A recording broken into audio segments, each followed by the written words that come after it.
श्री गुरु चरण सरोज रज निज मन मुकुर सुधारी। वरणो रघुबर विमल जस जो दायक फल चार। बोलिए सियावर रामचंद्र की जय। सिय राम मैं सब जग जानी, करऊं प्रणाम जोर जुग पानी। जीवन में पूर्णता की स्थिति क्या है?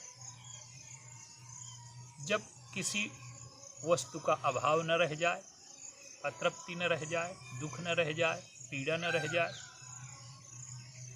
ये स्थिति कैसे प्राप्त होती है? जब तक हम द्वंद्वों से ऊपर नहीं उठते, तब तक ये स्थिति जीवन में प्राप्त नहीं हो सकती। संसार में जितनी भी उपासना पद्धतियां हैं, वो द्वंद्व से ऊपर नहीं गई। हमारा जो सनातन धर्म है, वो द्वंद्व से परे की बात कहता है। देखिए, धर्म तो एक ही होगा। धर्म का अर्थ है नियम। ईश्वर के जो नियम हैं वो एक ही होते हैं। उपासना पद्धतियां भिन्न भिन्न होती हैं कि ईश्वर को पाने के लिए आप ऐसे मार्ग का आश्रय लें। तो सारे संसार में केवल एक हमारा धर्म है सनातन, जो द्वंद्व से परे की बात कहता है। चाहे यहूदी हो, चाहे इस्लाम हो, चाहे ईसाई हो, सब स्वर्ग नरक की बात करते हैं, मोक्ष की बात कोई नहीं करता। सुख दुख की बात करते हैं, आनंद की बात कोई नहीं करता। तो हमारे देश में साधना से आनंद तक, सुख दुख से परे ऊपर उठ करके आनंद तक पहुंचना, स्वर्ग नरक से ऊपर उठ करके मोक्ष तक पहुंचना, ये जो स्थिति है, ये कैसे प्राप्त होती है? एक दृष्टांत के माध्यम से समझते हैं। देखिए, जीवन की जितनी भी यात्राएं शुरू होती हैं, वो साधना की यात्रा मन से नहीं हो सकती। साधना की जब यात्रा होगी तब बुद्धि से ही शुरू होगी। इसलिए रामचरितमानस में साधना की जितनी यात्राएं हैं वो अयोध्या से शुरू हुई। भरत जी द्वंद्व से परे हुए चित्रकूट जा करके, वो भी अयोध्या से ही शुरू हुए। जनकपुर भगवान राम गए, वो भी अयोध्या से शुरू हुए। तो अयोध्या बुद्धि की भूमि है। तो जब तक व्यक्ति मन की रुचियों के अनुसार जी रहा है,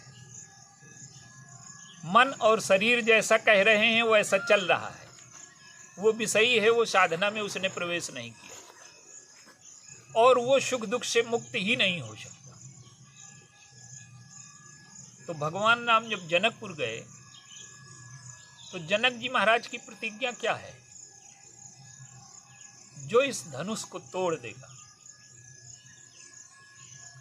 धनुष तोड़ना क्या है? धनुष अहंकार का प्रतीक है। हम शस्त्र लेते हैं अपने अहम की रक्षा के लिए। तो ये जो धनुष है, ये शंकर जी का है, और शंकर जी समष्टि के अहंकार हैं। व्यक्ति के जीवन में जो अहंकार होता है वो व्यष्टि का है, व्यक्तिगत। तो जितने भी महापुरुष होते हैं, अपने व्यक्तिगत अहम से ऊपर उठ करके अपने अहंकार को समष्टि में डुबोते हैं। समाज की सेवा है, राष्ट्र की सेवा है। अहम वहां भी है, पर वो व्यक्तिगत नहीं है, समूह का अहम है वहां। तो जब तक हम क्षुद्र अहम से मुक्त नहीं होते और उसे समाज की सेवा में, राष्ट्र की सेवा में, धर्म की सेवा में नहीं लगाते उस अहंकार को, तब तक हम जीवन में पूर्णता नहीं पा सकते, सुख दुख से मुक्त नहीं हो सकते। तो भगवान शंकर का जो धनुष है, उन्होंने त्रिपुरासुर को मारा। त्रिपुरासुर का अर्थ है काम क्रोध लोभ पर विजय। यही तीन हमारे जीवन में, यही तीन पुर हैं। मन हमारा कभी काम के नगर में रहता है, कभी लोभ के नगर में, कभी क्रोध के नगर में। इन पर विजय पा करके शंकर जी ये नहीं मानते कि मैं काम क्रोध लोभ का विजेता हूं। वो उसका धनुष का त्याग कर देते हैं। माने आप साधना करिए, बुराइयों पर विजय पा लीजिए, दुर्बलताओं पर विजय पा लीजिए, लेकिन अगर आपने ये मान लिया कि मैं बुराइयों का विजेता हूं, तो सारी बुराइयां फिर आ जाएंगी, जैसे नारद जी में आ गई। काम क्रोध के लोभ के विजेता वो भी हैं, पर सारे विकार फिर उनमें आ गए। तो शंकर जी ने मैं का त्याग कर दिया। लेकिन जनक जी परम ज्ञानी हैं, वो कहते हैं कि व्यष्टि अहम तो समाप्त ही हो जाए और समष्टि अहम भी टूट जाए, और ये ईश्वर के बिना संभव नहीं है। जितने भी राजा जा रहे हैं अपना क्षुद्र अहंकार लेकर के जा रहे हैं, और मनोह पाए भट बाहुबल अधिक अधिक गरुआए। तो क्षुद्र अहम विराट अहम को कैसे तोड़ेगा? शंकर जी तो विराट अहम है, लेकिन भगवान नाम इसे तोड़ सकते हैं। और वो भी अगर स्वयं उठ करके चले जाएं तो सिद्धांत टूट जाएगा। तो स्वयं को निमित्त बनाया, गुरु की आज्ञा को कर्ता बनाया, और निमित्त बन करके गए और धनुष को तोड़ दिया। तो माने क्षुद्र अहम भी समाप्त हो जाए, विराट अहम भी समाप्त हो जाए, कि मैं विजेता हूं, मैं करने वाला हूं। जब कर्तृत्व शून्य जो ये हो रहा है, ये सब ईश्वर की कृपा का परिणाम है, मेरी साधना का परिणाम नहीं है। जब तक ये नहीं आता तब तक व्यक्ति सुख दुख से मुक्त नहीं हो सकता। और भगवान राम को देखिए,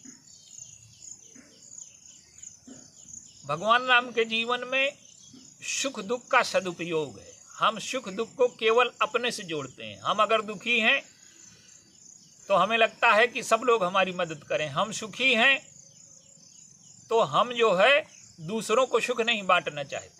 और भगवान राम के जीवन में सुख दुख का सदुपयोग है। हम सुख दुख का सदुपयोग नहीं कर पाते। दुख का सदुपयोग ये है कि किसी की पीड़ा देख करके हमारे मन में करुणा जगे, और जब करुणा जगती है तो उसके दुख को मिटाने का जो हम प्रयास करते हैं, ये विषाद का सदुपयोग है, दुख का सदुपयोग है। जैसे अर्जुन के जीवन में दुख आया तो उस दुख को उन्होंने भगवान से जोड़ दिया। दुख जब भगवान से जुड़ जाता है, विषाद जब भगवान से जुड़ जाता है, तो विषाद भी योग बन जाता है। तो भगवान राम के जीवन में दुख का सदुपयोग क्या है? अहिल्या को देखा, उसका उद्धार किया, ये विषाद का सदुपयोग है। ताड़का का वध किया, ये हर्ष का सदुपयोग है, यज्ञ की रक्षा हुई। लेकिन धनुष भंग जो है वो हर्ष और विषाद से परे की स्थिति है, द्वंद्व से परे की स्थिति है। द्वंद्व से ऊपर उठना ही धनुष भंग है। और जब तक मैं है तब तक व्यक्ति द्वंद्व से ऊपर नहीं उठ सकता। भगवान राम गए तो गोस्वामी जी को लिखना चाहिए कि हर्षित होकर के गए, लेकिन गोस्वामी जी ने लिखा कि सुन गुरु बचन चरण सिरुनावा, और हर्ष विषाद न उर कछुआवा। न हर्ष है न विषाद है, द्वंद्व से रहित पूर्णता की स्थिति है। संसार की दृष्टि में उन्हें सीता जी को पाना है, लेकिन सीता जी उनसे भिन्न है ही नहीं, पाना क्या है। लेकिन भगवान राम ये बताते हैं कि साधना कैसे की जाए। तो गुरु की आज्ञा निमित्त बन गई, गुरु की आज्ञा कर्ता बन गई, और भगवान राम निमित्त बन गए, और गए और उस धनुष को खंडित कर दिया। अब राजा जो थे हर्षित होकर के चलते हैं, नहीं टूटता तो दुखी हो जाते हैं। हर्ष विषाद राजाओं में भी है, पर वो हर्ष विषाद विषयी का है। हर्ष विषाद भगवान परशुराम में भी है, लेकिन वो हर्ष विषाद साधक का है। यद्यपि वो ईश्वर के अवतार हैं, पर उन्होंने वहां साधना दिखाई। आए